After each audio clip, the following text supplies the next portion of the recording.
peacocks. There are peacocks on the stage. Nice.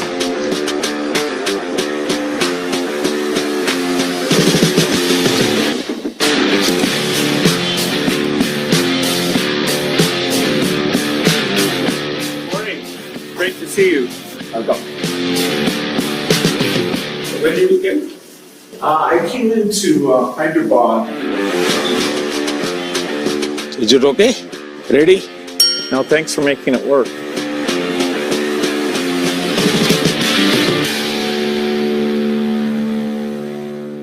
Bill, आपका स्वागत है और मुझे खुशी हुई। वैसे इस बार हमारे मिलने में शायद बहुत बड़ा गैप हो गया। G20 की पहले हमारी काफ़ी बातें हुई थी और आपने देखा होगा कि G20 एक प्रकार से काफ़ी दाएं बाएं चल रहा था। अब पूरी तरह उसका जिस हेतु से G20 का जन्म हुआ उस पर हम एक मेन स्ट्रीम में ले पाए हैं और शायद आप भी अनुभव करते होंगे।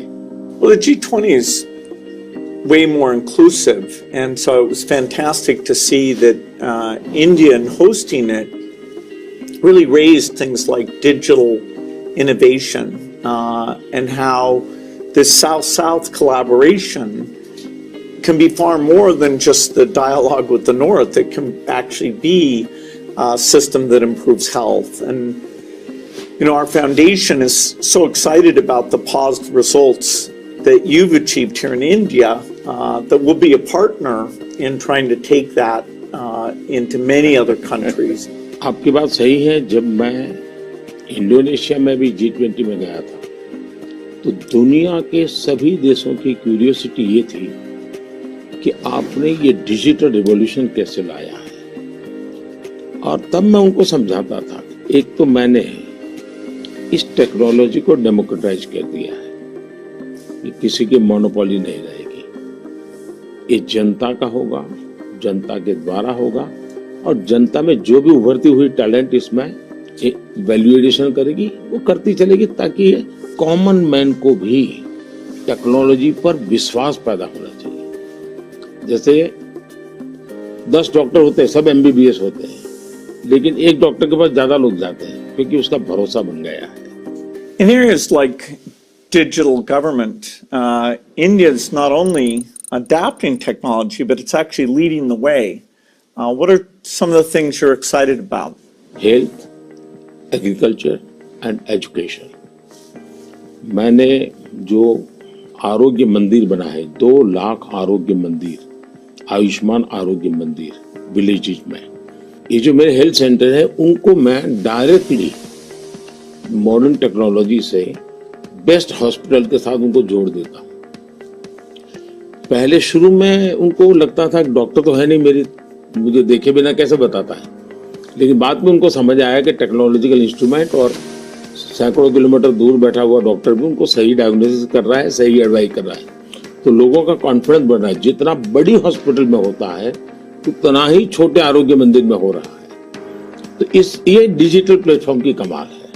और दूसरे पर एजुकेशन, मैं बच्चों को बेस्ट एजुकेशन पहुंचाना चाहता हूँ। टीचर की जो कमियां हैं उसको मैं टेक्नोलॉजी से भरना चाहता हूँ। दूसरा, बच्चे का इंटरेस्ट विजुअल में है, स्टोरी टेलिंग में है, तो उस प्रकार के कंटेंट बनाना, उस दिशा में मैं काम कर रहा हूँ ताकि बच्चों को लगना चाहिए। और मैंने कुछ सर्वे किया, मैंने देखा बच्चों को बड़ा मजा आ रहा है। मेरे यहाँ एग्रीकल्चर में भी मैं बहुत बड़ा रिवॉल्यूशन ला रहा हूँ और मैं माइंडसेट बदलना चाहता हूँ।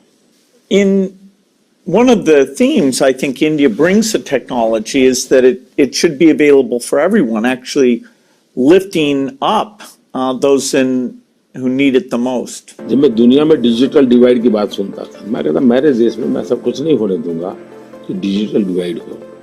और डिजिटल पब्लिक इंफ्रास्ट्रक्चर ये अपने आप में बहुत बड़ी रिक्वायरमेंट है। आज मेरे यहाँ गांवों तक मैं ये डिजिटल फैसिलिटी पहुंचाना चाहता हूँ। तो मुझे लगता है वो बहुत बड़ा टारगेट ग्रुप है। महिलाएं तुरंत नई चीजों को स्वीकार करती है, ये मेरा अनुभव है मेरे देश में। उनके अनुकूल कौन सी चीजें मैं टेक्नोलॉजी में ले जाऊंगा तो वो एकदम से एक्सेप्टेबिलिटी बनती है। मैंने एक कार्यक्रम लिया है, नमो ड्रोन दीदी। इसके पीछे मेरे 2 लक्ष्य हैं। एक तो मैं भारत के गांवों में 3 करोड़ महिलाओं को लखपति दीदी बनाना चाहूँ, और वो भी एक गरीब परिवार से। तो मैं एक साइकोलॉजिकल चेंज करना चाहता हूँ। ये छोटी छोटी चीजें नहीं, बड़ी चीजें करनी है। दूसरा, गांव में महिलाएं मतलब यही काम करेगी, भैंस को चराएगी, गाय को चराएगी, दूध दोएगी, नहीं। मैं उसके हाथ में टेक्नोलॉजी देना चाहता हूँ। मैं साइकोलॉजिकल चेंज लाना चाहता हूँ। गांव के सब लोगों को लगना चाहिए कि ये हमारे गांव को बदल रही है। एग्रीकल्चर को मैं आधुनिक बनाना, वैज्ञानिक बनाना, ये जरूरत मैं देखता हूँ। और उसी लिए मैंने ड्रोन दीदी का, और बहुत सक्सेसफुल चला। मैं ड्रोन दीदी से इन दिनों बातें करता हूँ, उनको इतनी खुशी है, वो कहते हैं हमको साइकिल चलाना नहीं आता था, आज हम पायलट बन गए, हम ड्रोन चला रहे हैं। सोचने का तरीका बदल गया है।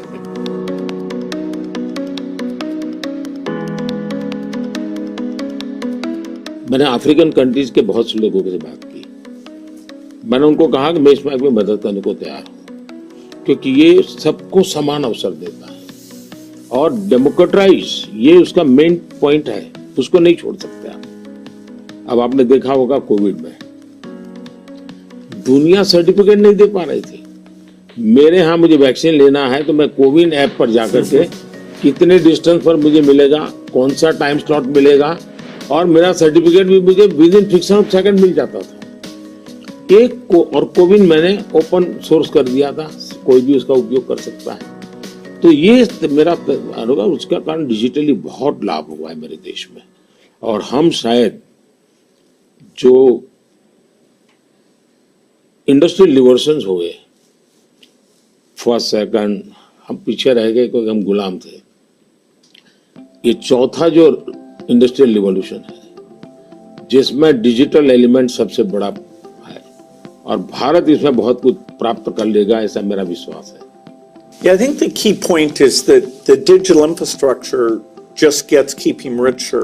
You know, a lot of people know about the identity system and the digital payment systems, and that the government, by taking virtually all the government payment programs now and digitizing those, that alone saved a lot of money, and it created access on a more equal basis. But now as you're moving into the different areas, advice for farmers, registering their land, tutoring for kids, and the health records, connecting all of those, that's kind of a second phase. And we're just at the beginning now of the third phase, where these advances in artificial intelligence will come on top of that and make the value even better.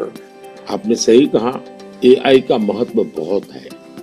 और मैं तो कभी कभी मजाक में कहता हूँ, हमारे देश में माँ को आई बोलते हैं, माता को बहुत से राज्यों में भाषा बोलते हैं आई।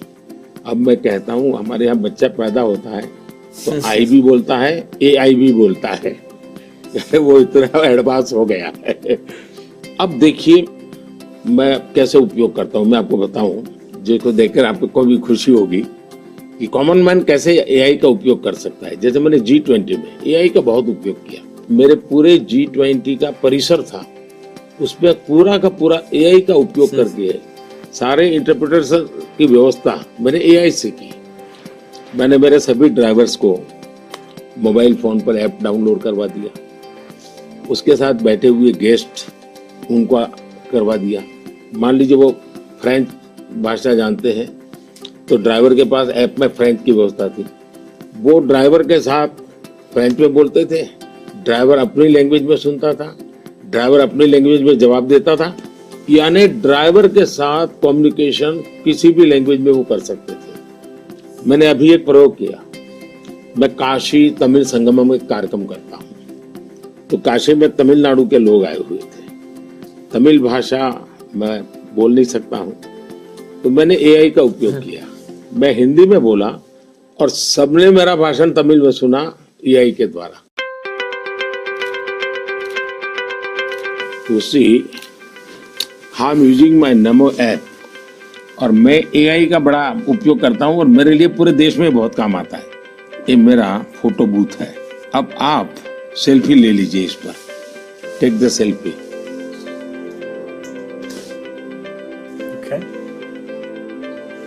Yes. Wow. So you can see.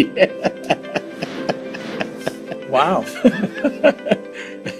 Not only this, since last 20 years, मेरे साथ आपके जितने भी फोटो होंगे, जितने भी मेरी फोटो होंगे 20 साल की, सारे इस पर आ जाएंगे। कभी और किसी पब्लिक फंक्शन में मान लीजिए आपका एक 1/10 पार्ट दिख रहा है, तो वो फोटो में भी अगर मैं दिखता हूँ और आपका 1/10 भी दिखता है, वो भी उसको वो रिकॉग्नाइज करके ले आता है। तो आज टेक्नोलॉजी का कैसे उपयोग हो सकता है, और मैं मानता हूं कि इस प्रकार के प्रयोग हमें वैल्यू एडिशन करते हैं। अब पहले क्या होता था, मैं कहीं जाता था, कोई फोटो मांगता था, देते थे। आज मैं कहता हूं भाई तुम AI पर जाओ, मेरे नमो ऐप पर जाओ, फोटो बूथ में जाओ, खुद की सेल्फी ले लो, आपको आपके साथ मेरा जितना भी फोटो होगा कि कोने में आप खड़े होंगे तो मिल जाएगा। तो हमने थोड़ा रोजमर्रा की जिंदगी में लोगों की मदद करने के लिए उपयोग करना चाहिए। तो मेरी कोशिश होती है कि पहले उसको कंफर्ट लेवल देना, उसको लगना चाहिए हाँ यार ये तो मेरे काम का है। जब काम में होता है तो फिर उसको इनोवेशन करता है, वो नई चीजें जोड़ देता है।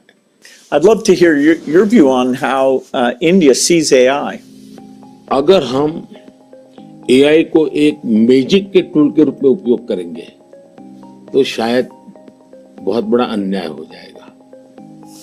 या AI का उपयोग अपने आलसीपन को बचाने के लिए मैं करता हूं कि भाई मुझे किसी को चिट्ठी लिखनी है, मैं ड्राफ्ट नहीं करूंगा, मैं चैट GPT को कह दूंगा कि मेरी चिट्ठी ड्राफ्ट करके दे दो, तो ये गलत रास्ता है। मुझे तो चैट GPT के साथ कंपटीशन करना चाहिए, मैंने उसके साथ लड़ाई लड़नी चाहिए कि नहीं तुम ठीक नहीं कर रहे हो, तुम ये शब्द की जगह ये क्यों नहीं लाए। तो मैं AI से आगे जाने की कोशिश करूं।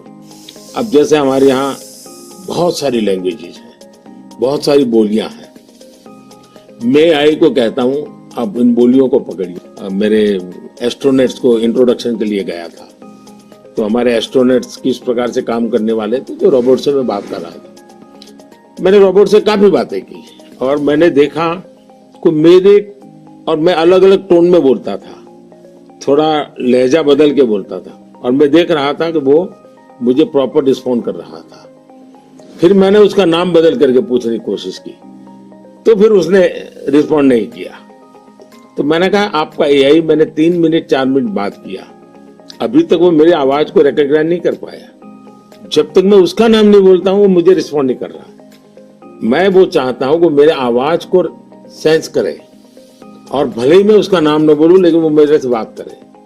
तो उन्होंने कहा ठीक है, विल डू दिस। तो मैं हर बार नई चैलेंज देता रहता हूं। Yeah, it's early days in AI, and I think everyone who uses it, in the same day you're surprised at how good it is, and you're also surprised at how bad it is.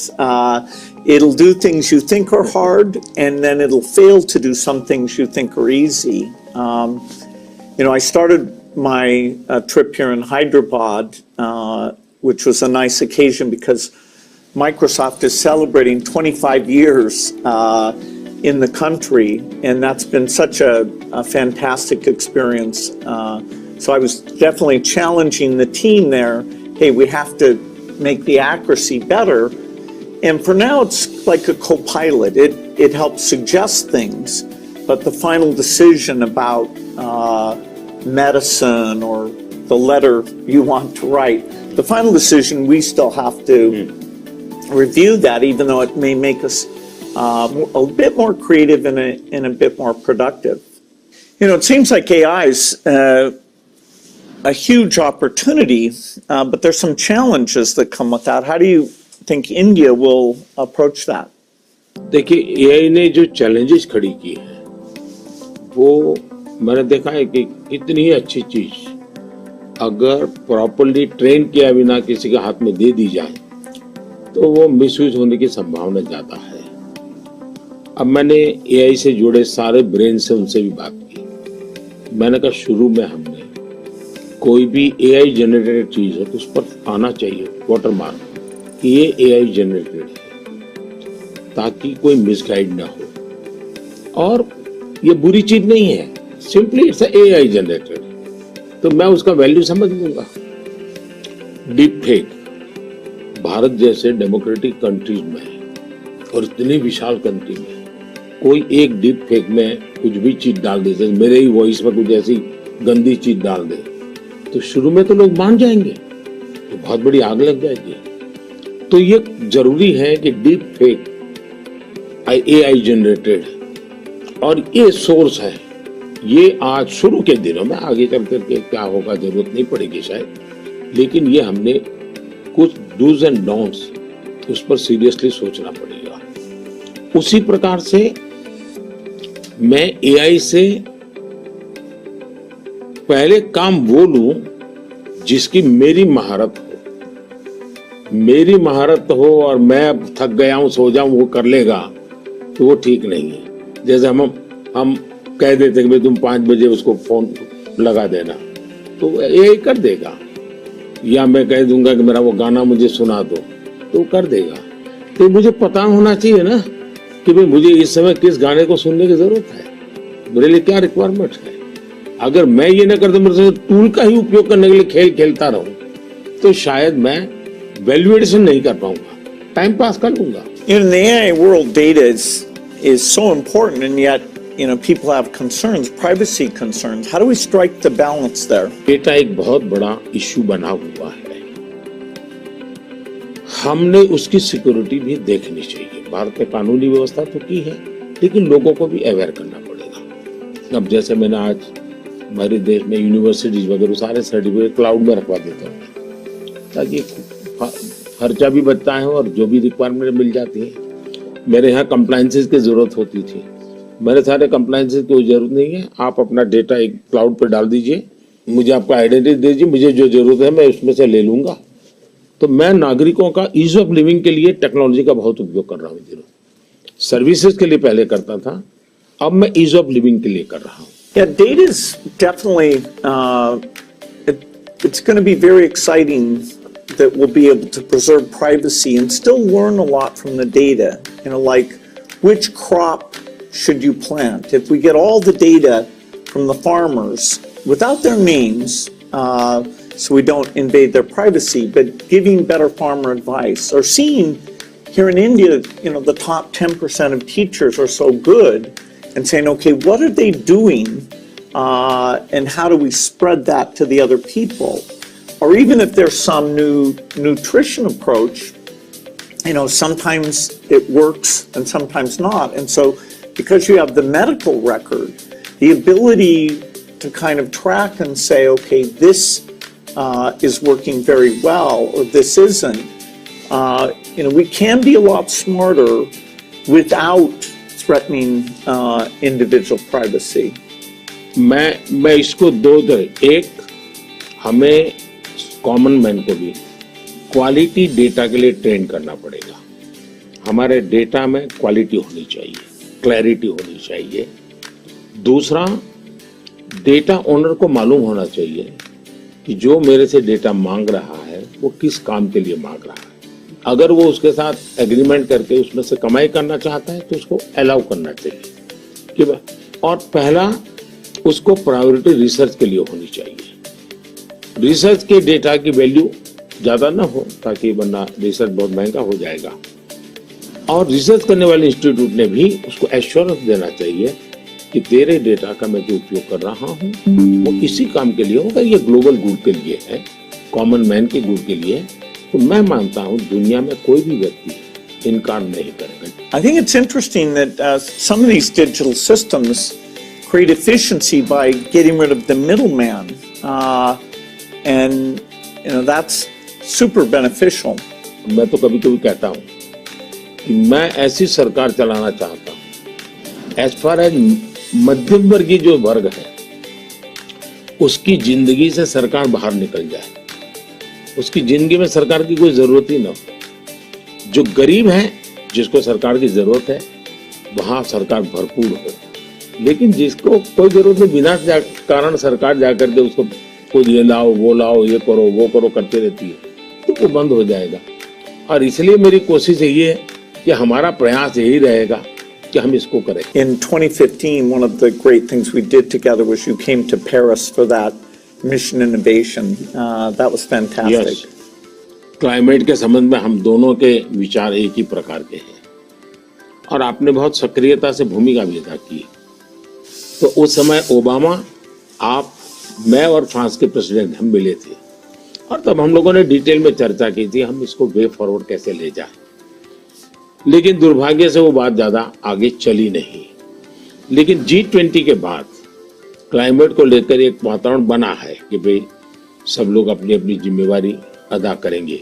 तो जो हमने बीज बोए थे और जिसमें आपकी भी बहुत बड़ी भूमिका थी, वो अब कुछ वटवृक्ष के रूप में सामने आएगा ऐसा मुझे लग रहा है। मैं समझता हूँ क्लाइमेट एक ऐसा विषय है, जरा खुले में जाकर के हम लोग बात करते हैं।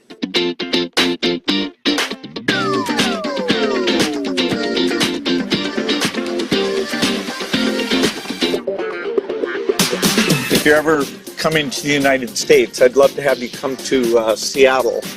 I'll be happy to come. No, fantastic. Please, Come over here. Yeah. Is it okay? Huh? हाँ।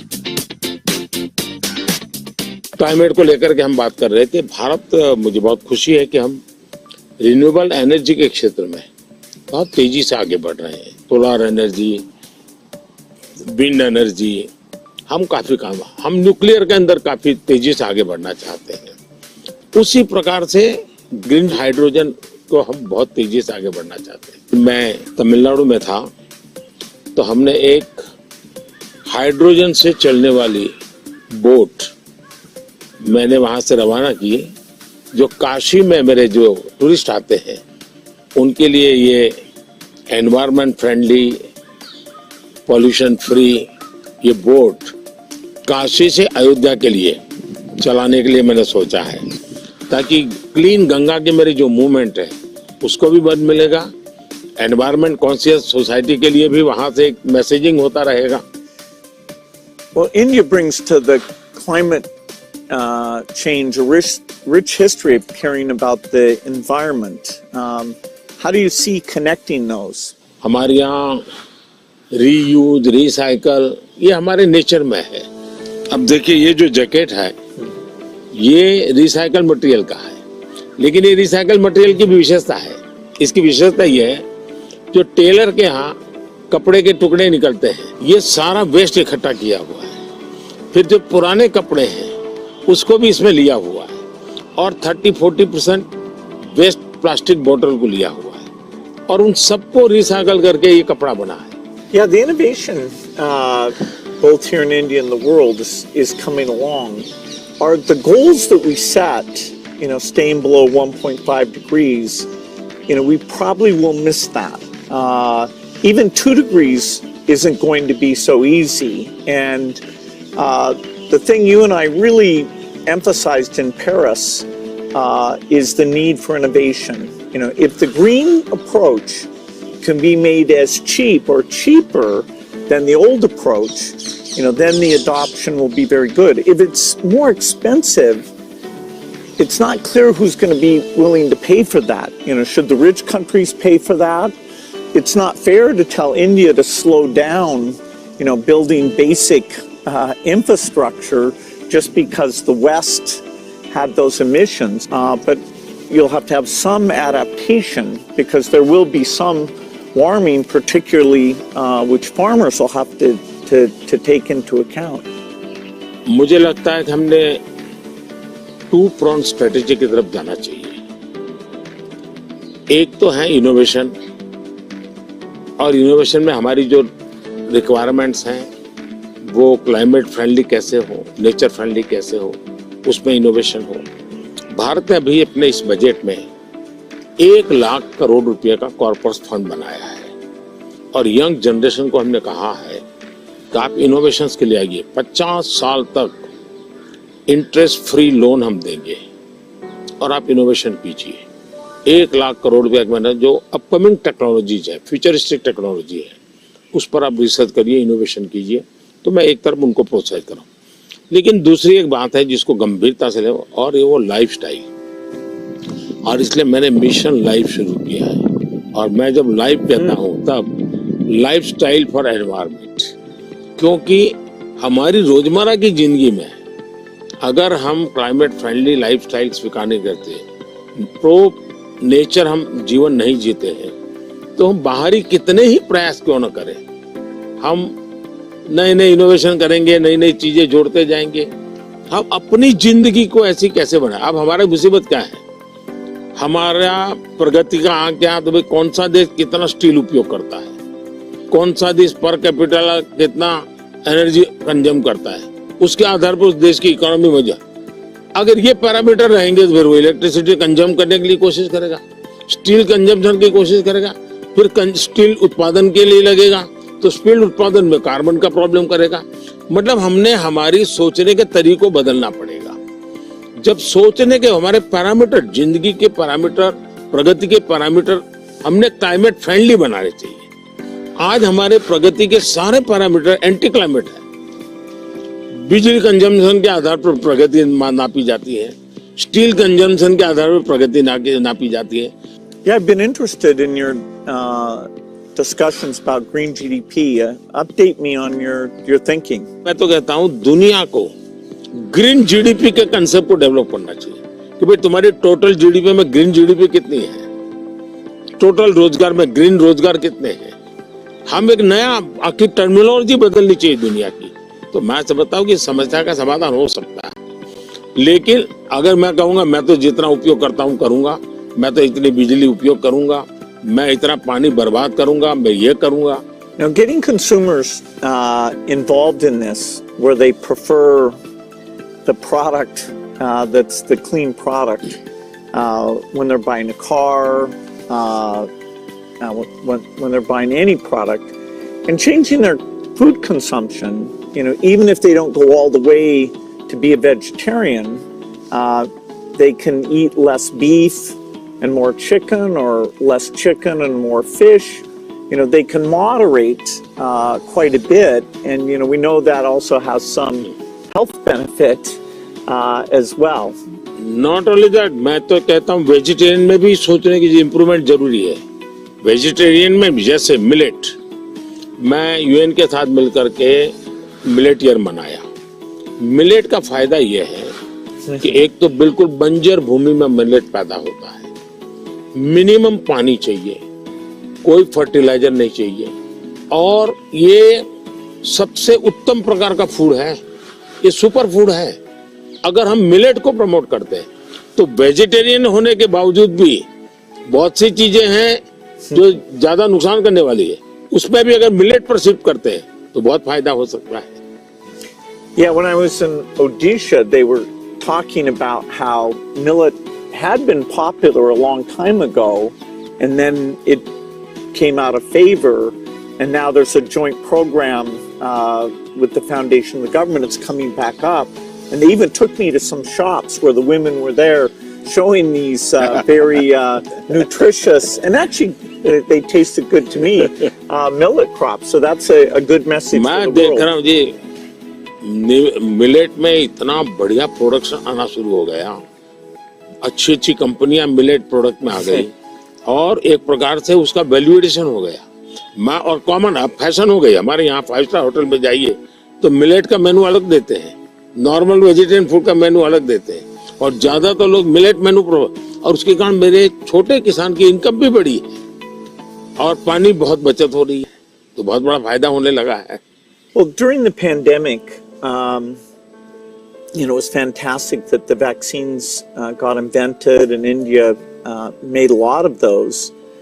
Sadly, in many countries, the fear of vaccination and even rumors about vaccines became a big problem. And you had actually very little of that here in India. So I'm curious, how did you manage the communication, and why do you think it came out better here?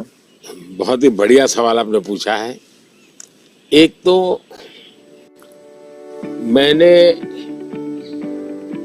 Virus के खिलाफ ये लड़ाई जो है ये हम सबकी है, ये लोगों को प्रशिक्षित करने पर बल दिया। ये वायरस वर्सेस गवर्नमेंट नहीं है, ये लाइफ वर्सेस वायरस की लड़ाई है, ये पहली मेरी फिलॉसफी थी।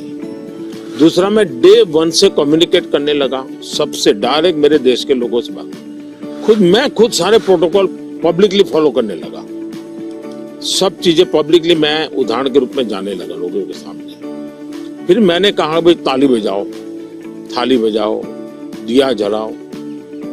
हमारे देश में इसकी बड़ी मजाक करने के प्रयास हुआ, लेकिन मुझे लोगों को विश्वास में लेना था कि भाई हमें ये लड़ाई साथ लड़नी है। जब ये विश्वास बन गया कि हमें अपनी जिंदगी बचानी है और औरों की जिंदगी बचे, इसमें मदद करनी है, तो एक प्रकार से मास मूवमेंट बन गया। और उसके कारण मुझे बाद में जो भी चीज कहता था देशवासियों को, वो मुझे मदद करते। फिर मुझे क्वेश्चन नहीं करते थे कि मास्क लगाना चाहिए कि नहीं लगाना चाहिए, उनको लगता था। और लोग भी एक दूसरे को कहते थे मास्क लगाओ। तो ये जन आंदोलन बन गया। एंड डेमोक्रेटिक वे में डंडे से काम नहीं होता है। आप लोगों को एजुकेट कीजिए, उनको कन्विंस कीजिए और उनको साथ लेकर के चलिए।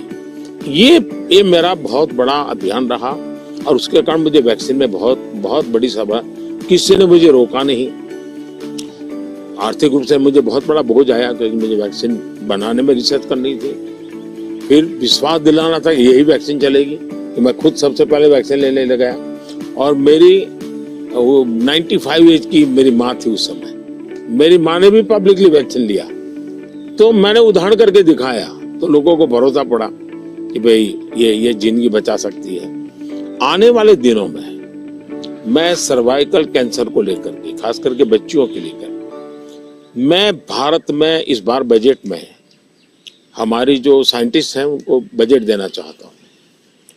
और मैं उनको कहना चाहता हूँ इसमें भी आप लोकल रिसर्च कीजिए, वैक्सीन बनाइए और बहुत ही कम पैसों में मैं मेरे देश की सभी बच्चियों का वैक्सीनेशन करूं और किसी भी बच्ची को कैंसर की संभावना ही न रहे वो स्थिति पैदा करूं। उस दिशा में इन दिनों में काम कर रहा हूं। जब मेरी नई सरकार बनेगी तो मैं सबसे पहले उस दिशा में काफी पैसे रिसर्च में लगाना चाहता हूं ताकि मेरी बच्चियों की जिंदगी बचे। मैं एक इंटरेस्टिंग बात बताना चाहता हूँ। सरदार वल्लभ भाई पटेल 1930 के आसपास अहमदाबाद म्युनिसिपल कॉरपोरेशन, उस समय नगर पालिका होती थी, उसके मेयर थे। और उस समय एक एपिडेमिक की स्थिति पैदा हुई, वैक्सीनेशन करवाना था। कुछ लोगों ने रिलीजियस कारणों से उस समय वैक्सीन लेने से मना कर दिया, रेजिस्ट किया। तो सरदार वल्लभ भाई पटेल ने बड़ा कड़ाई की और कंपल्सन किया कि भाई मुझे सारे की जिंदगी बचानी है। यानी ये रेजिस्टेंस दुनिया के हर देश में सदियों से चला आया रहा, लेकिन अगर उसको ओपन अप करके हम करें तो शायद ठीक हो जाता है। तो मैंने सुना है कि आप गुजरात स्टैच्यू ऑफ यूनिटी पर जा रहे हैं, आपने शायद उसके विषय में कुछ पढ़ा होगा, आपने जाने का कार्यक्रम बनाया है। तो No, I'm very much looking forward to that. You know, I understand it's quite grand, much bigger than the Statue of Liberty. So that'll be fun to see. And also to meet some of the women's groups there and hear how they've gotten involved in tourism or how they see all the work that they do. इसकी बड़ी interesting story है, background information मैं आपको देना चाहूंगा। सरदार वल्लभ भाई पटेल की विशेषता ये रही थी, भारत को एक करने में उन्होंने बहुत बड़ी भूमिका निभाई थी, यूनिटी में बहुत बड़ा रोल किया। तो मैं जब गुजरात का मुख्यमंत्री था, मैंने एक मास मूवमेंट शुरू की। मैंने लोगों को अपील की कि हर गांव से मुझे खेत में जो उपयोग किया है औजार, उसका लोहे का टुकड़ा चाहिए। हर गांव से एक लोहे का टुकड़ा चाहिए, और वो चाहिए क्या, जिसका कभी न कभी खेत में औजार उपयोग किया है। तो हिंदुस्तान के 6 लाख गांवों से मैंने किसानों से लोहे का टुकड़ा इकट्ठा किया, उसको मेल्ट किया और उसका मैंने स्टैच्यू में उपयोग किया है।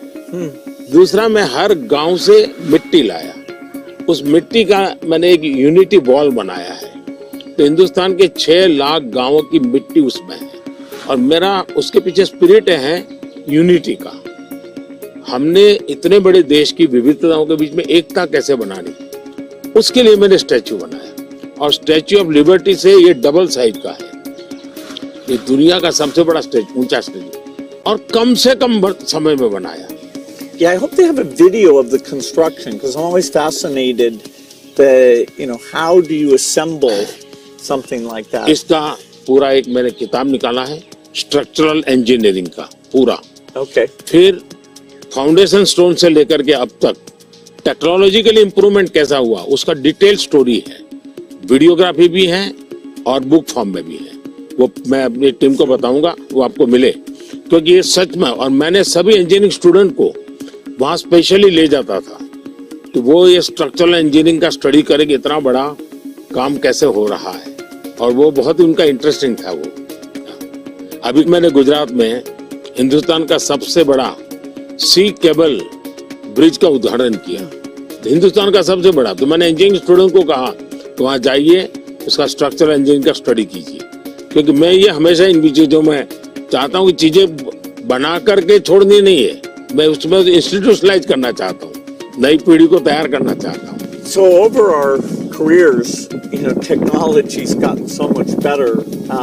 I'm just curious in terms of your journey of using, PCs or phones or different types of software. Was there something that really drew you in, or what's that been like? एक तो मुझे पागलपन है technology का. खुद expert नहीं हूँ, मेरी क्यूरियोसिटी रहती है, बालक की जैसे रहती वैसे रहती है. मुझे बहुत याद है, बहुत पहले मेरे पास एक गैजेट था, हाथ में रखने वाली छोटी सी डायरी थी, अच्छी थी लेकिन थोड़ा वेट था. मैं बहुत साल पहले यूएसए गया था, तो जब यूएसए गया तो मैं बड़े मॉल में जाता था, लेकिन मैं टेक्नोलॉजी वाली दुकान पे जल्दी जाता था. तो मैंने उनको कहा भाई ये इसका लेटेस्ट वर्जन कोई है क्या? तो वो देखता रह गया ये क्या है. बोले अभी तो हमारे देश में ये आया नहीं है. तो ये भी तो अभी आया नहीं, तो अगला वर्जन कहाँ से आएगा? तो मैं इतना एडवांस चीजों को ढूंढता रहता था, देखता रहता था, लेकिन मैं टेक्नोलॉजी का गुलाम नहीं हुआ. मैं किसी से बंधा नहीं हूँ. मैं पानी के प्रवाह की तरह नई चीजों को खोजता रहता हूँ, ढूंढता रहता हूँ, और कहीं पर मुझे सुनता हूँ तो मैं ले आता हूँ. और शायद मुझे जल्दी से करने का भी शौक है, उसको मैं जल्दी से जल्दी कैसे लाऊं, जल्दी कैसे करूं. जैसे एआई दुनिया के चर्चा करने लगी तो मैं एआई के पीछे मैं क्या कर सकता हूं. दूसरा, मेरा ध्यान किसी चीज को देखता हूं, उसका मल्टीपल यूटिलिटी क्या होती है, मेरी सब फैकल्टी उस पर काम करना शुरू कर देती है. मैं कोई चीज देखता हूँ तुरंत नहीं ये नहीं, ऐसा करो. तो ये शायद मेरा गॉड गिफ्टेड मेरा नेचर है. जो मैं समझता हूँ हमारे जो दर्शक हैं उनको शायद कुछ ऐसी चीजें हैं सुनना बहुत अच्छा लगेगा. आपकी जिंदगी के विषय में जो सुना है कि भाई गैरेज में आपने जिंदगी की शुरुआत की और वहां से यहाँ पहुंचे, उस जन्म में सबसे संतोषजनक पल कौन सा आया होगा? I'm so lucky. I was born at a time when the chip miracle happened. I got a very good education. I have kind of an optimistic view, so dropping out of school to take risk didn't seem that dangerous to me. I have to say, though, the most exciting thing is when you see people using the technology. When you go into a classroom and you see people using it. In a certain sense, I always wanted software for my own curiosity, and that I could take courses online and all that, and to see that other people, not only does it work for them, but it's kind of empowering them. That's been very gratifying. We still have a lot of limitations, but in that event with all the Microsoft India employees, it was kind of a milestone to see, okay, what had been a dream now was a group of brilliant people taking it to the next level. कौन सी किताब होगी जिसने आपको बहुत प्रभावित किया होगा? Well, I think the one, and people are going to read one, is Steven Pinker wrote one called The Better Angels of Our Nature. If you learn about the world, you see all the shortcomings. Children are still dying, and it can actually, the more you learn, it can seem very bleak. But the truth is, we have made incredible progress. More children are surviving. And so we have to both be upset that it's not good enough, but also understand that incredible progress. And so I thought that book really captures that duality in a brilliant, brilliant way. One question I've always wanted to ask you is, you're one of the hardest working people ever, but I'm just curious, when you do want to relax, do you have a game or something that helps you to take time off? मेरे यहाँ relaxation auto pilot है और वो मेरे जिंदगी को मिली हुई एक स्पिरिचुअल प्रसादी है मेरे गुरुजनों से, जो मुझे बहुत बड़ी ऊर्जा देती है। काम ज्यादा कर सकता हूँ, करता हूँ, वो मेरा कोई फिजिकल एनर्जी के कारण है ऐसा मुझे नहीं लगता है, मेरे कमिटमेंट के कारण है। मेरे मन में हमेशा एक इमोशनल अटैचमेंट है कि जो मिशन मेरे सामने है मैं उसको जीता हूँ, मैं मिशन के लिए जुड़ जाता हूँ, जो इसलिए मुझे और कुछ दिखता नहीं है। तो एक तो ये वो कारण है। दूसरा, मेरा शरीर का ट्रेनिंग ऐसा हो गया, I can say body training. जैसे मेरी बहुत कम नींद है, मैं लेट नाइट तक काम कर सकता हूँ, मैं आज भी बहुत जल्दी उठ जाता हूँ और मैं हमेशा फ्रेश रहता हूँ। और ये कारण था मेरा, जब एक कालखंड था जब मेरा हिमालयन लाइफ था, तो उसमें एक हमारी परंपरा रहती थी, जो संन्यास्त परंपरा में ब्रह्म मुहूर्त में स्नान करना, तो करीब वो 3:20 3:40 के बीच में होता है सुबह मॉर्निंग में। तो मैं उन चीजों से बड़ा आदी बना हुआ था, तो मेरा बॉडी एक प्रकार से ट्रेंड हो चुका है और इसलिए मुझे रिलैक्स करने के लिए कुछ एक्स्ट्रा किसी चीज की जरूरत नहीं पड़ती। और उसके कारण एक कमी भी है कि मैं कोई एक्स्ट्रा एक्टिविटी जानता भी नहीं हूँ, क्योंकि मैं इसी में लगा रहता हूँ, अपने काम में नया नया करता रहता हूँ। तो ये एक अच्छाई भी है, कमी भी है। Well, we've had fantastic partnership working together, and I see many opportunities to do even more. So look forward to talking again, whether it's the next time I'm here or hopefully I'll see you in Seattle sometime. मुझे बहुत अच्छा लगा और कई विषयों पर ऐसे गप्पे मारने का मौका मिला। वैसे भी जब भी मैं आपके साथ मिला हूँ, मैंने आपका काफी समय भी लिया है हमेशा, क्योंकि आप पूरी दुनिया घूमते हैं, आपके मन में गरीबों के लिए कुछ करना, न्यूट्रिशन में कुछ करना, एजुकेशन में कुछ करना, हेल्थ में करना, ये मैंने फील किया है कि आप मन से कमिटेड है। तो मुझे हमेशा लगता है कि आपके पास नए विचार होते हैं, नए, और आज भी आप नए विचारों के लिए उत्साहित होते हैं।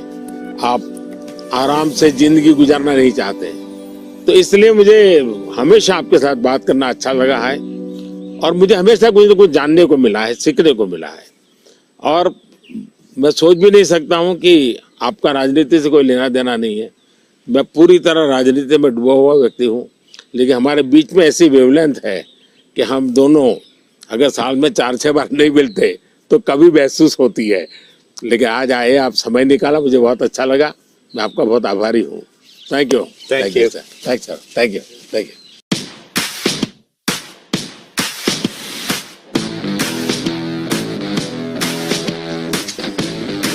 These are some nutrition books. Finally, we're making progress on nutrition. Yes. Thank you.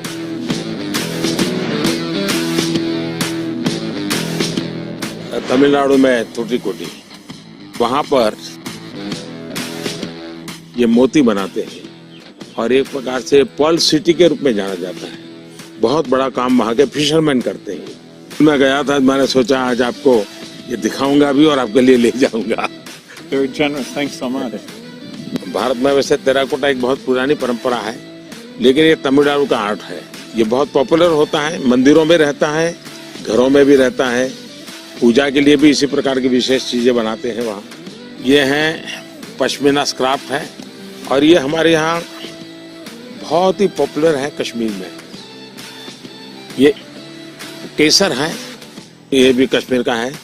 सारा किसानों का ये पूरा वैल्यू एडिशन होता है और बहुत ग्लोबली एक्सपोर्ट होता है। ये हमारे यहाँ वोकल फॉर लोकल मेरा एक मूवमेंट चल रहा है और दूसरा मेरा 1 डिस्ट्रिक्ट 1 प्रोडक्ट को मैं बहुत प्रमोट कर रहा हूँ। मैं कहीं भी विदेश जाता हूँ, मेहमानों को कुछ देना है तो किसी डिस्ट्रिक्ट के लेकर जाए उस डिस्ट्रिक्ट के लोग प्राउड फील करते हैं। ये दार्जिलिंग चाय है, ये नीलगिरी चाय, और मैंने देखा अपने चाय पे चर्चा की। That was fun. Yeah. और ये सारी वन डिस्ट्रिक्ट वन प्रोडक्ट में बहुत ही पॉपुलर हो रहा है आजकल। तो मैं चाहूंगा ये सब आपको, मेरी यादें आपके साथ रहे। Yes, you're very generous. I look forward to that. It'll remind me of Thank you. our time together. Thank you. Thank you.